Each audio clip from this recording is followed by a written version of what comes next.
Right now, as you are absorbing this video, you are building a vast, invisible monument to yourself. Every email you send, every photo you upload to the cloud, every late-night search query, every like on a social media post, and even the geolocation data currently tracking your device is a brick in a digital tower that will almost certainly outlast your physical body. But here is the question that most of us are too busy scrolling to ask. What actually happens to that mountain of data when you are no longer around to manage it? Most people assume their accounts simply vanish or that their family can just log in and take over. The reality is far more complex, legally frustrating, and frankly, a bit unsettling. We are talking about digital ghost towns, corporate ownership of your most private memories, and the very real possibility that your data will be used to train artificial intelligence versions of you long after you've moved on. Wrap your head around this because we are diving into the hidden life cycle of your digital soul. To understand where your data goes, we first have to understand who actually owns it. Hint, it probably isn't you. When you signed up for Gmail, iCloud, Facebook, or any of 100 different services, you agreed to a terms of service agreement that you probably didn't read. Most of these agreements specify that you have a non-transferable license to use the service. In the eyes of many tech giants, your account is not a piece of property like a house or a car that can be passed down in a traditional will. It is a service agreement that ends when the user is no longer active. This creates a massive legal wall for your grieving relatives. They might have the keys to your house, but without your password and specific pre-authorized permissions, they might be legally barred from accessing your family photos or important financial documents stored in the cloud. Let's look at the sheer scale of the problem. Some researchers estimate that by the end of this century, the number of inactive profiles on platforms like Facebook could actually outnumber the number of living users. We are rapidly approaching a point where the internet becomes a digital graveyard, a vast collection of profiles belonging to people who can't update them, delete them, or respond to comments. These ghost profiles are a goldmine for data brokers. Even if you aren't active, your data is still sitting on a server somewhere, being categorized, analyzed, and potentially sold as part of historical datasets. Your browsing history from 10 years ago could still be influencing how an algorithm perceives people in your demographic today. Now let's talk about the technical hurdles of legacy access. Each platform handles this differently, and if you haven't set these up while you are still here, your data could be trapped in a digital vault forever. Google, for example, has something called the Inactive Account Manager. This is a tool that allows you to decide what happens when your account has been dormant for a specific period, say 3 or 6 months. You can choose to have the data deleted entirely, or you can nominate a trusted contact who will receive a link to download specific parts of your data. This sounds great in theory, but think about the implications. If you haven't curated exactly what that person can see, they might end up downloading every single private email or search history entry you've ever made. There is no nuance in a data dump. It's all or nothing. Apple has a similar feature called Digital Legacy. It allows you to add legacy contacts who can request access to your account with a special key and a copy of your formal documentation. However, even then, they don't get everything. They can't access your iCloud keychain, which houses all your passwords, or your licensed media like movies and music you've bought over the years. This brings up a critical point that many people miss. You don't actually own your digital content. When you buy a movie on a streaming service or a game on a digital storefront, you are usually just buying a license to access that content for as long as you are the account holder. Once you're gone, that collection, which might be worth thousands of dollars, often vanishes into thin air. It cannot be inherited. But what about the data that isn't just photos and emails? What about the behavioral data? This is the darker side of the digital afterlife. Companies spend years building a profile of your preferences, your political leanings, your health concerns, and your shopping habits. This metadata is incredibly valuable for predictive modeling. Even after a user is gone, their historical data is used to help train the algorithms that target the living. Your digital ghost is essentially working for a corporation for eternity, helping them figure out how to sell products more effectively to people who look and act like you did. Now we get into the realm of science fiction that is becoming a reality: digital immortality. There are already companies out there that offer to scrape your social media posts, your emails, and your voice messages to create an AI chatbot that mimics your personality. The idea is that your loved ones could talk to a digital version of you after you are gone. But who owns that AI? Who controls what it says? If the company goes bankrupt, does your digital essence get sold to a different corporation? If the AI is trained on your data, can it be used to endorse products you never used in life? These are ethical minefields that our current legal systems are completely unprepared for. Your data is the fuel for these models, and once it is sucked into an AI training set, it is almost impossible to get it back out. Let's look at the security risks of digital remains. Abandoned accounts are a massive target for identity thieves. If an account isn't being monitored, it can be hijacked to send spam, spread malware, or even used to open new lines of credit in a person's name long after they are gone. This is why having a plan for account closure is just as important as having a plan for data inheritance. If your digital footprint isn't properly cleaned up, it can become a lingering threat to your surviving family's security. Hackers love ghost accounts because there is no one there to notice the unauthorized login notification. And then there is the emotional toll of algorithmic haunting. Have you ever had a social media platform remind you of a memory or suggest you wish someone a happy birthday, only to realize that person is no longer with us?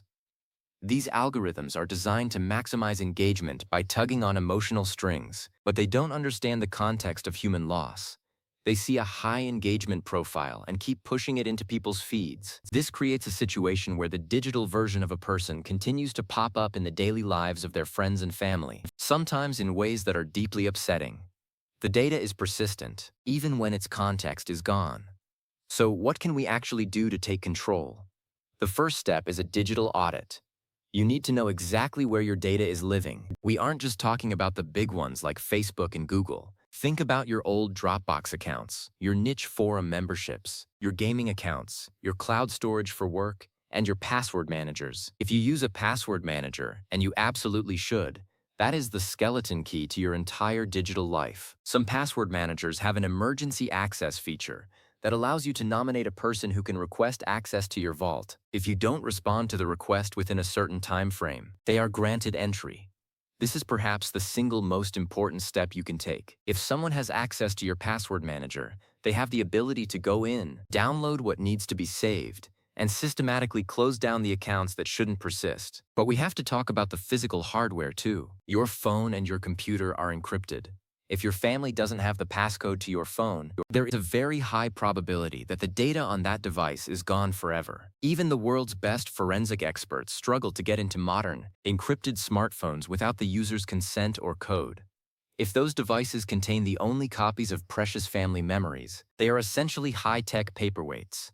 This is why low-tech solutions are often the best companions to high-tech security. A physical piece of paper in a secure location with instructions on how to access vital information can save your survivors months of legal and technical headaches. There is also the matter of financial data and cryptocurrencies. This is the most all-or-nothing part of the digital afterlife. If you hold crypto in a non-custodial wallet, and you haven't shared your recovery seed phrases, that money is effectively removed from the world economy forever. There is no forgot password button for the blockchain.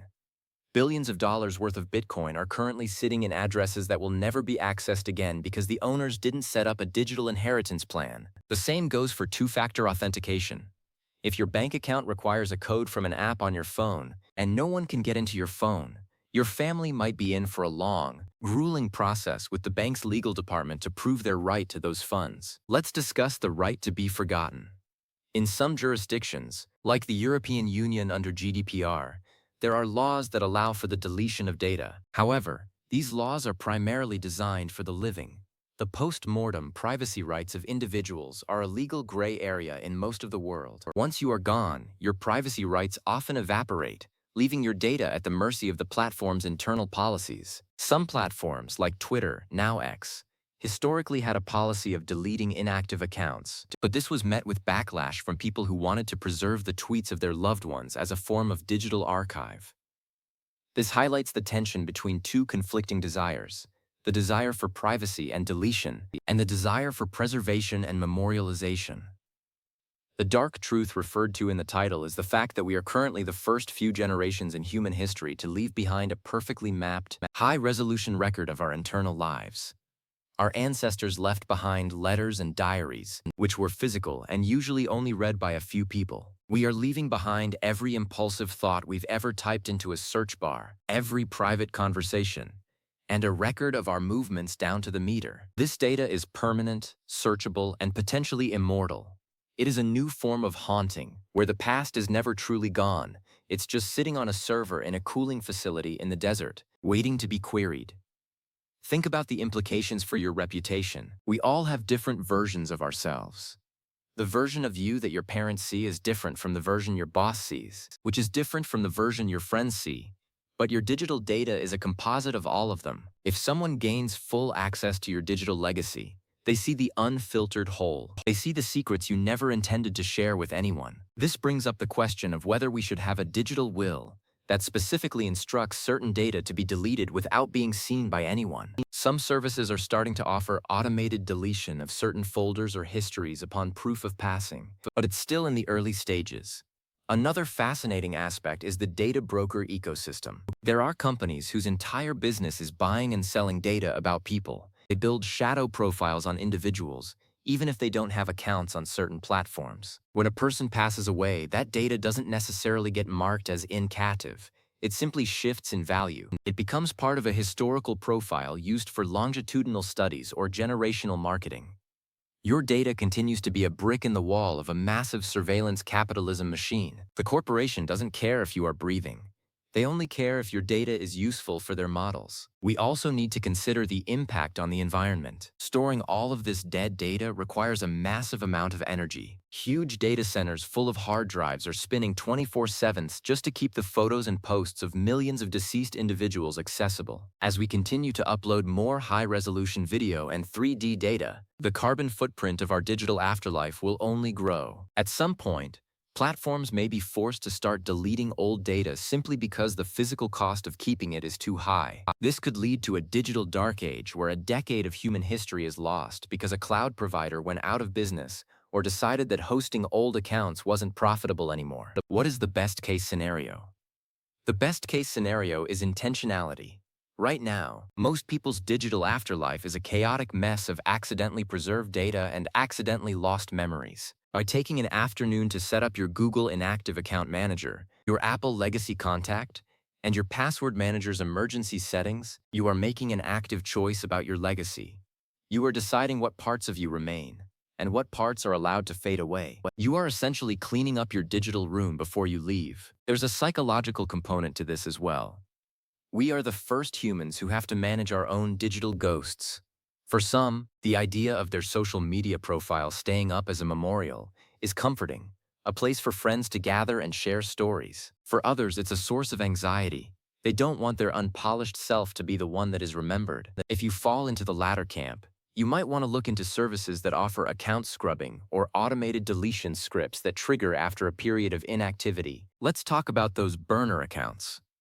Many of us have secondary email addresses or accounts we used for one specific purpose and then forgot about. These are the most dangerous parts of your digital legacy because they are often unprotected and linked to your primary identity in ways you've forgotten. If one of these old accounts is breached, it can lead a hacker right to your main accounts. Part of your digital afterlife plan should be a minimalist approach to the web. If you don't use an account, delete it now. Don't leave it to sit in the digital attic gathering dust and vulnerabilities. Another important point: don't forget about your local files. We are so focused on the cloud that we often forget about the hard drives in our closets or the old laptops under the bed. These devices are often unencrypted and contain data from a time before we were as tech-savvy as we are now. If you want things to stay private, you need to physically destroy those old drives or use specialized software to overwrite the data multiple times. Deleting a file or formatting a drive isn't enough. The data is still there, waiting for someone with a simple recovery tool to find it. The dark truth is that your data is currently being treated as more valuable than your privacy. The companies that host your digital life are not cemeteries or archives. They are businesses. Their primary motivation is profit, not the respectful preservation of your memory. If it's more profitable to use your data to train an AI or show ads to your grieving friends, they will do it unless there are clear laws and settings in place to stop them. We are in a race between technology and legislation, and right now, technology is winning by a landslide. Think also about the metadata of your photos. Every picture you've taken with a smartphone likely has the GPS coordinates of your home, your work, and your kids' school baked into it.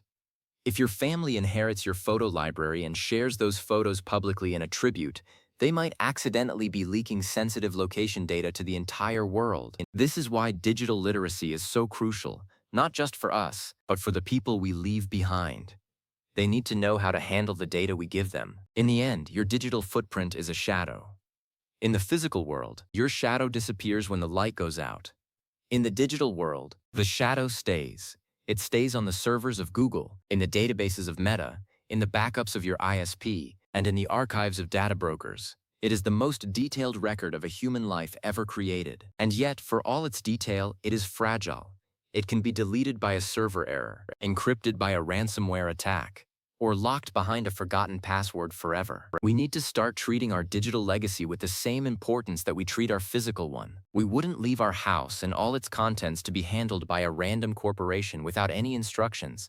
And yet that is exactly what most of us are doing with our digital lives. Your data is a part of you. It reflects your thoughts, your passions, your relationships, and your history. It deserves more than to be a forgotten file on a hard drive or a training point for a marketing AI. The goal of this video isn't to scare you into quitting the internet. That's impossible for most of us anyway. The goal is to get you to realize that your digital life has a timeline that extends beyond your physical one. By being proactive today, you can ensure that your digital remains are a source of comfort for your loved ones, not a source of stress or a security risk. You can ensure that your secrets stay secret and your memories stay safe. So, here is your homework. Go into your Google settings and search for Incactive Account Manager. Set it up. It takes 5 minutes. Then go into your Apple ID settings on your phone and look for Legacy Contact. Add someone you trust. Finally, go to your password manager and find the Emergency Access or Emergency Kit section. Make sure someone you trust knows how to get to it. These 3 small steps will do more for your digital legacy than anything else. The internet is a vast, incredible place, and the data we leave behind is a testament to the lives we've lived. Let's make sure that testament is something we are proud of, and that we have the final say in who gets to see it. Your data is your story. Make sure you are the one who writes the ending. This isn't just about computer knowledge. It's about taking ownership of your existence in a world that is increasingly made of bits and bytes. Thank you for spending this time with me. It's a deep and often uncomfortable topic, but it's one of the most important ones we can discuss in the 21st century. Your digital life is waiting for your direction. Don't leave it to chance. Stay safe, stay smart, and take control of your footprint. I'll see you in the next one.